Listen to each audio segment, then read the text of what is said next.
Hello viewers, আসসালামু আলাইকুম। আপনারা দেখছেন ইব্রাহিম 360, সাথে আছি ইব্রাহিম খলিল। আজকের টিউটোরিয়ালটির মাধ্যমে আমরা ক্লাস 7 এর ইংরেজি question number 7 connecting sentence with conjunctions কিভাবে করব বিস্তারিত আলোচনা করব। চলুন শুরু করা যাক।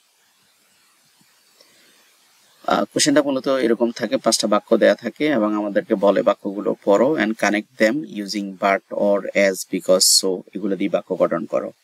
এটা করার আগে আমাদের এই কনজাংশন গুলোর ফাংশন জেনে নেই। তো এখানে অনেকগুলো কনজাংশন দেয়া আছে, বিশেষ করে আমাদের সবচেয়ে বেশি ব্যবহার হয় and, but, or, because, so, for, as. And ব্যবহার হয় সিমিলার বিষয় যোগ করার জন্য, বাট ব্যবহার করা হয় একই বিষয়ের ভিন্নতা আনার জন্য, তারপরে হচ্ছে অর হচ্ছে চয়েস বা অল্টারনেটিভস ব্যবহার করার জন্য, বিকজ হচ্ছে কারণ এক্সপ্লেইন করার জন্য, সো ফলাফল বোঝানোর জন্য, ফর কোনো কিছুর উদ্দেশ্য বোঝানোর জন্য, আর অ্যাজ হচ্ছে যখন বা যেহেতু বোঝানোর জন্য, as explaining any matters. Okay, if হচ্ছে কন্ডিশন বোঝানোর জন্য। এখন এখানে 5টা বাক্য দেওয়া আছে।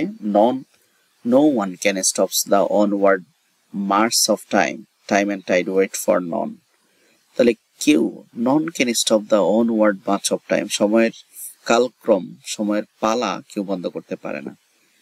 তো আমরা বলতে পারি যেহেতু সময় এবং স্রোত কারোর জন্য অপেক্ষা করে না। We can not regain time, আমরা কখনো হারানো সময় ফিরে পাই না। Time once gone is gone for ever, কারণ সময় যেটা একবার যায় এটা চিরতরে যায়। Time is very precious in our life, সময় আমাদের জীবনে অনেক গুরুত্বপূর্ণ। Many people waste their time in idleness. Some students wait their time in Facebook, অনেক শিক্ষার্থীরা ফেসবুকে টাইম ব্যয় করে। They cannot prepare their lesson, so তাই ফলাফল বোঝানো যায়।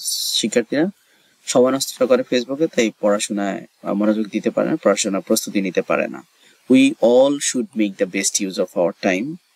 আমাদের সবাই সময় সম্পর্কে সচেতন বা সতর্ক হওয়া উচিত, অথবা সময় সদ্ব্যবহার করা উচিত। তাহলে we have to suffer otherwise or we have to suffer in the long run.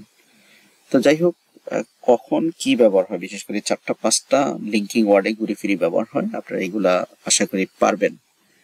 তো পরবর্তী হচ্ছে আমাদের gap filling activity with prepositions নিয়ে আলোচনা করব। আশা করি ভিডিওগুলো ধারাবাহিক ভিডিও থাকবে, আপনারা প্লে লিস্টে গিয়ে চেক করে নেবেন। চ্যানেলটিতে নতুন দর্শক হয়ে থাকলে অবশ্যই সাবস্ক্রাইব করে দিবেন, আর যদি ইতিমধ্যে সাবস্ক্রাইব করে থাকেন, থ্যাংক ইউ।